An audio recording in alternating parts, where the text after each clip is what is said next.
Hello বন্ধুরা, good morning সবাইকে। আজকে আমরা মন্দারমণিতে রয়েছি এবং মন্দারমণিতে আমি একটা যে বেস্ট রিসর্টে আছি আমি চাই তোমাদের সেটা জানাতে। তো দেখো একদম কিন্তু পেছনের মন্দিরের পেছনে কিন্তু এই রিসর্টটা আছে। ওয়াও মোমোর একদম পেছনে দেখো রয়্যাল হেরিটেজ রিসর্ট। তো এই রিসর্টের সবথেকে ভালো জিনিসটা হচ্ছে এখানে সবথেকে রুমের সঙ্গে সঙ্গে তোমাদের যে বাইরের যে ফার্স্ট ভিউটা খুবই সুন্দর।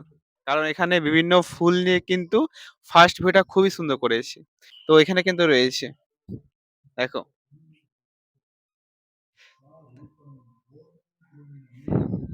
এবং আজকে আমি তোমাদের রুমটাও দেখিয়ে দেবো কি কেমন এই রয়্যাল হেরিটেজ রিসর্টে কেমন রুমগুলো রয়েছে। তো আমরা মন্দারমণি হোটেলে আমরা চেক ইন করে নিয়েছি। তো হোটেলে আমি ফোন নাম্বার এবং আমি দাদার নাম বলে দেব। তো এখানে আমি যে 4-5টা রুমগুলো দেখেছি এটা আমার সব থেকে বেস্ট লেগেছে। প্রথমে আসছি বাথরুম। বাথরুমে গিজার, স্নান করার জন্য এবং সমস্ত কিন্তু কুমোড, ওয়েস্টার্ন স্টাইলে কুমোড কিন্তু রয়েছে।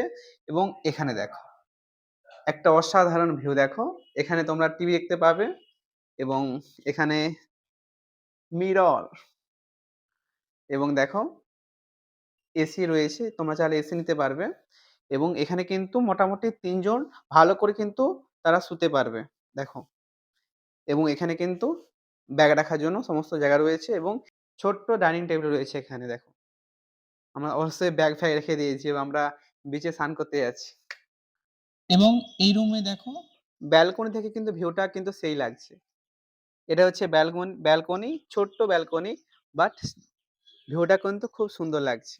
তো আমাদের কিন্তু এই রুমটা মাত্র ১৩০০ টাকা নিয়েছে, ১৫০০ বলেছিল। তো তোমরা যারা ৩ জন বা ২ জন আসছো মন্দারমণি তারা কিন্তু এই হোটেলটা অবশ্যই চেক ইন বা তোমরা খোঁজ নিতে পারো।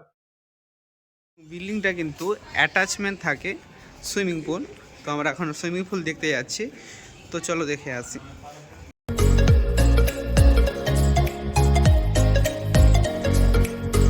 দেখো ওয়াও।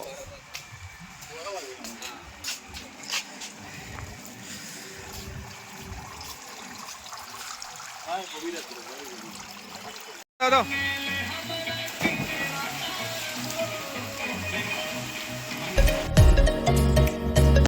তো এই রিসর্টে তোমরা যদি মন্দারমণি আসো অবশ্যই চেক ইন করতে পারবে বা তোমরা রুমগুলো দেখে আসতে পারবে এবং তোমরা নেগোসিয়েট করতে পারবে।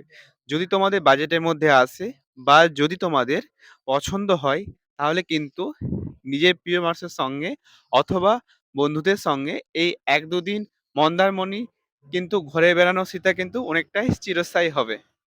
না না এদিকে হচ্ছে ওইদিকে হচ্ছে একটা রুম ছেড়ে এটা এখন নন এসি ১৬০০, এসি ১৮০০।